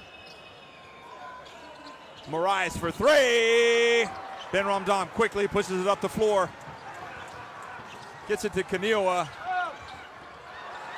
And out to roll. He takes a three, and the ball stays out.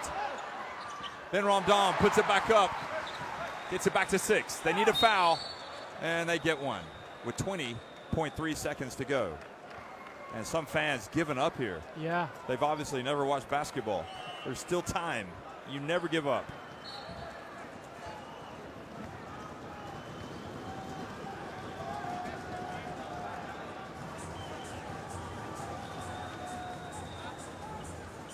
Lloyd, I wouldn't say it was a mountain that Tunisia had to climb. I mean, they got it back to within 2 points. And they were threatening. Did they have possession to tie it? I'm trying to think.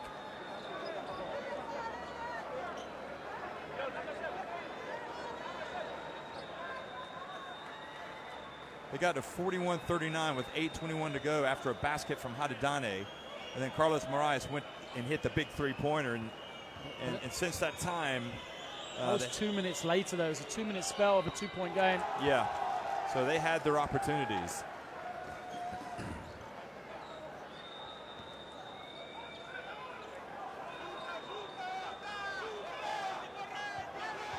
So Angola celebration mode as they close in on a spot in the final.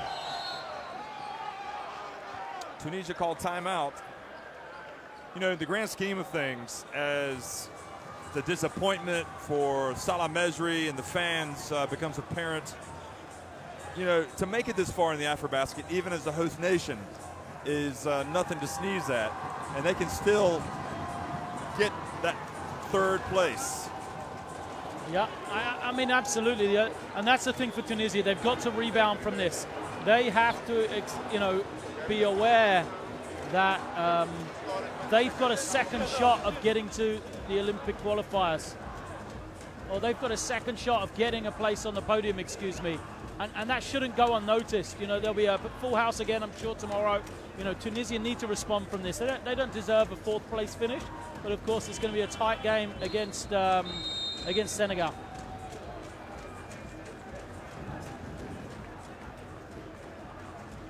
So Salah Mejri,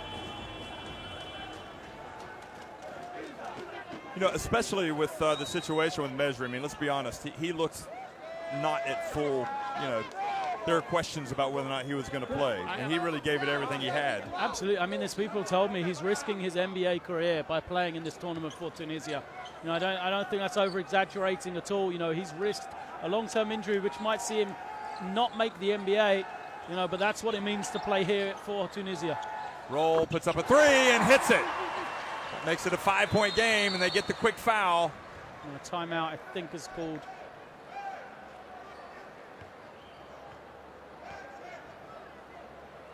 And a timeout was indeed called. And Adil Talatli trying to pull out all stops.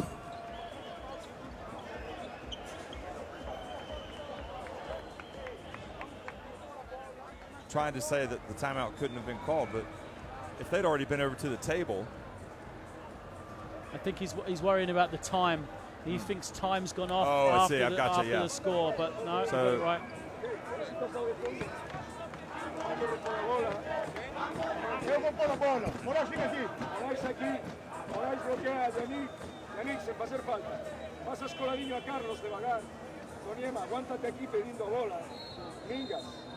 So really in this situation, they have to get the foul immediately. Well, try and get a 5-second violation, or try and steal the inbound. If not, you foul immediately. Yeah, that's it. Right. Everybody's used their timeouts now. And then you've got to go quickly, do the same thing again. Just get a 2 if you get it. Well, yeah, hopefully you get a steal, 2 or I mean, in an ideal world, you can take a 3, but if you've got an easy 2, you just got to take it and get up, foul.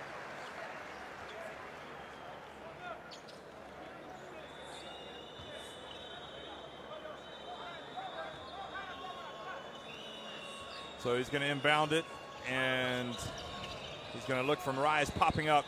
Now Elmel Brook has to foul, and he does with 13.4 seconds to go. So Moraes makes both, and you would think it would be over. If he makes none, look at the Angolan players. All the adversity, Lloyd, and we know they have been through some adverse situations here. They almost went out against the Central African Republic in the round of 16. Mejri can just look on with frustration, sadness. But this was the team that was in a bad way, and really somehow, some way, they've come together at the right time. And they are going to advance to the final to face Nigeria. So Angola, 11-time winners of this AfroBasket in the last 13 editions, have won against Tunisia 58-51. One of the more famous triumphs, certainly for them, beating the host nation in the semifinals. Mancho Lopez breathes a sigh of relief. A job well done for him. And also a job well done for those Angolan players. But you also tip your hat to Tunisia. They came back fighting, but it wasn't their night. They fall 58-51. Oh, congratulations to Angola. They came through when they needed to. You know, they've had 2 impressive performances in the knockout stages.